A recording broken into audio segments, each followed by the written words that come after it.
Ashama akkam jirtu hordoftoota Kuyyuu Miidiyaa. Nageenyi badhaadha. Eeyyeen egaa hordoftoota keenya kabajamoo qophii tokko qabannee isiniif dhiyaanneerraa hamma dhuma qophii keenyaatti nu waliin turaan affeerraa keenya. Qophiin keenya har'aas hidhi haaromsa Itoophiyaa guddichi eessaa ka'ee eessa ga'ee jetti. Bal'ina yaada kanaaf hanga dhumaatti nu hordofaan affeerraa keenya. Dhala namaatiif wantoota barbaachisoo ta'an keessaa tokko humna ibsaati. Humni ibsaa waan hedduuf tajaajila. Jiruu fi jireenyi dhala namaa humna ibsaa malee hin milkaa'u. Rakkoo kana kan hubate mootummaan Itoophiyaa humna ibsaa maddisiisuuf laga Abbayyaa hidhuuf karoorsee hojiitti galee jira. Hidhi kun akka lakkoofsa Itoophiyaatti bara 2003 naannoo Beenishaangul Gumuz godina Matakkal aanaa Gubaa jedhamutti muummicha ministeera duraanii obbo Mallas Zeenaawiin bu'uurri isaa kaawwamee ijaarsi eegale. Laggeen guguddoo biyyattii kanaa itti kan yaa'an lagni kun dheerinaan lagni addunyaa biroo itti qixxaatu hin jiru. Maddi isaa haroo Xaanaarraa ka'ee Sudaanii fi Misir qaxxaamuree galaana Meeditiraanii seena. Mootoleen Itoophiyaa hedduun isaanii laga Abbayyaa hidhuuf yaadanii turan. Garuu hin milkoofne. Keessattuu yaadni laga Abbayyaa hidhuu fi itti fayyadamuu bara mooticha Haayile Sillaasee sadarkaa yaadaatti jiraatus sababoota adda addaatiin osoo itti hin deemamin hafee jira. Bara mootummaa Dargiis yaaliin Abbayyaa hidhuu fi misoomaaf oolchuu bal'inaan kan ture ta'us sababa waraana waliinii biyya keessa turee fi waraana Somaalilaandii waliin taasifamee tureen Dargiin tasgabbii waan dhabeef itti deemuu hin dandeenye. Bara mootummaa Wayyaanee ammoo akeeka mootummoonni Itoophiyaa yaadanii milkeessuu dadhaban sana jalqabsiisuu danda'ee jira. Keessattuu muummichi ministeera duraanii obbo Mallas Zeenaawiin hidhicha jalqabsiisuu irra darbee sochii isaa haala gaariin deemsisaa turuun isaa ni yaadatama. Akka karooraatti waggaa 5 keessatti xumuramee anniisaa maddisiisa jedhamee yaadamee ture. Baasiin jalqaba yaadame $4 miliyoona 4 yeroos birrii miliyoona 80 ture.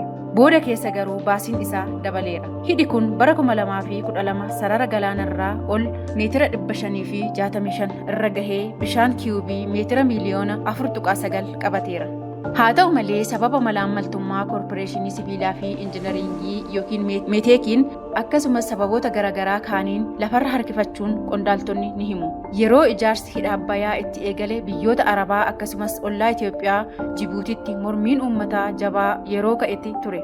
Waliigaltee bara kolonii eeruun biyyi dhimma Abbayyaa irratti murteessuuf olaantummaa qabaachuu kan himtu Misir mormii uummataan raafamaa turte. Yaa ta'utii du'aatii muummicha ministeeraa duraanii booda garuu karoorri Abbayyaa hidhuuf qabame hundi isaa abjuu ta'e. Bajanni isaaf qabame ni nyaatame. Madda saamichaa olaanaa ta'e. Injiinara lagicha abbummaan hoogganus icciitii akka hin baasne jedhanii ajjeechisiisani. Karoorri hidhichaan wal qabatu hundi isaa guutumaan guutuutti ni dhaabbate. Dhaabbachuu isaatiif sababoonni armaan olitti eeraman akkuma jirutti ta'ee biyyi Misir hooggantoota Wayyaaneef maallaqa guddaa kennuun isaan faayidaan bituun dhamaatiin uummata Itoophiyaa hundi dhakaraa garba buutee ta'ee hafe. Uummanni Itoophiyaa ofii agabuu bulanii boondii bitatanii waan qaban irraa arjoomanii boru nuuf darbiti jedhanii osoo hin nuffiin halkanii guyyaa humnaa fi maallaqaan utubanii abdii godhatanus milkaa'uu hin dandeenye.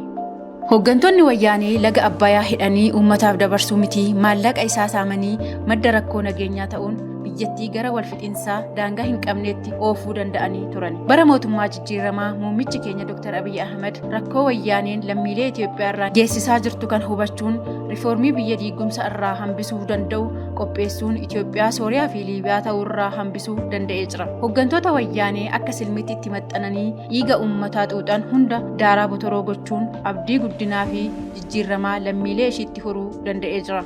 Uummanni adeemsaa fi mul'ata muummee keenyaa hubatanii daangaadhaa hanga daangaatti deeggarsa isaanii isaaf ibsuun si duuba jirra jabaadhu jedhaniin. Humnoonni badii biyyattii qorqanii lafeetti baasan garuu jijjiiramichi sa'a isaan bilisaan elmachaa turan waan jalaa guuteef diinota Itoophiyaa alaa fi keessaa qindeessanii duula irratti banan. Keessattuu Wayyaaneen biyya kana keessatti tasgabbiin akka hin jiraanneef uummata sabaa fi amantaa walitti buusuun, uummata buqqisuun, lammiiwwan qulqulluu ajjeesuun, gareewwan riphanii lolan kan akka shanii ijaaruun, uummata dararuun muummeen keenya tasgabbaa'ee hojii isaa akka hin hojjenne gochaa turaniiru.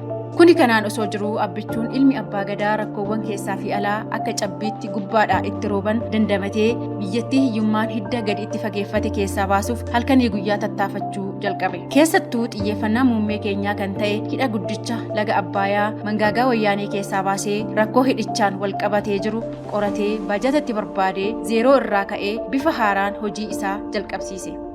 jalqabamuu hidhichaa kan jibban biyyoonni alaa Gibxii fi Ameerikaa dabalatee duula hamaa biyya keenyatti bananii turani. Diinni biyya keenya keessaa fi alaa ijaarramanii hidhicha gufachiisuuf qindoominaan wal dubbisanii waan danda'an hunda samii gaditti raawwataniiru. Wanti isaan hafe hin turre. Geetaachoo Raddaan fa'aa abbichuun hidhicha Misiritti gurguratee hanga jedhanii soba adii maqaa hoogganaa balleessuutti gahanii turani.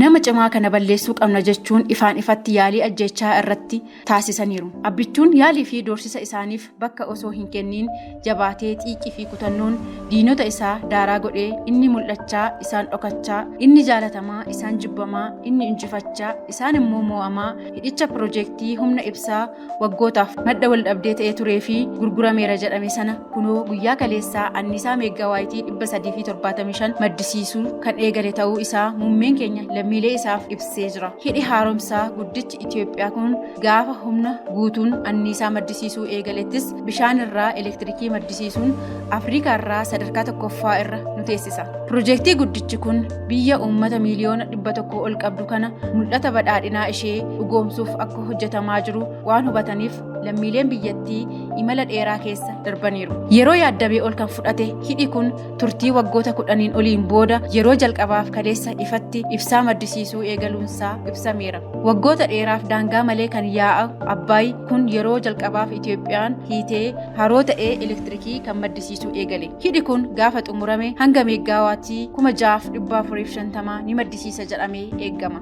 Kana malees hidhicha haaromsaa kun lammiilee biyya kanaa hiyyummaa keessaa ni baasa. Imala gara badhaadhinaa ni dhugoomsa. Haadholee keenya qoraan baachuu fi cabsuu irraa ni baraara. Aaraan ijji haadholee keenyaa hin badu. Baadiyyaa hanga magaalaatti ibsaan galee dukkanni seenaa ta'a. Wanti hundi ibsaa fi ibsaa qofaan hojjetama. Humna ibsaa biyya alaatti gurgurannee rakkoo doolaaraas ni hiikkanna. Diinonni keenya ni qaana'u. Nutis ni duroomna. Addunyaa irrattis biyya sodaattamtee fi kabajamte taana. Abbichuunis ifa isaa ibsaa lammiilee isaa qabatee gara badhaadhinaatti imala. Kanaaf fuuldurri keenya abbichuu waliin ifa kan jennu. Waan nu dhaggeeffataniif galatoomaa isiniin jechaa Kuyyuu Miidiyaa like, share, subscribe gochuu hin dagatinaan dhaamsa keenya.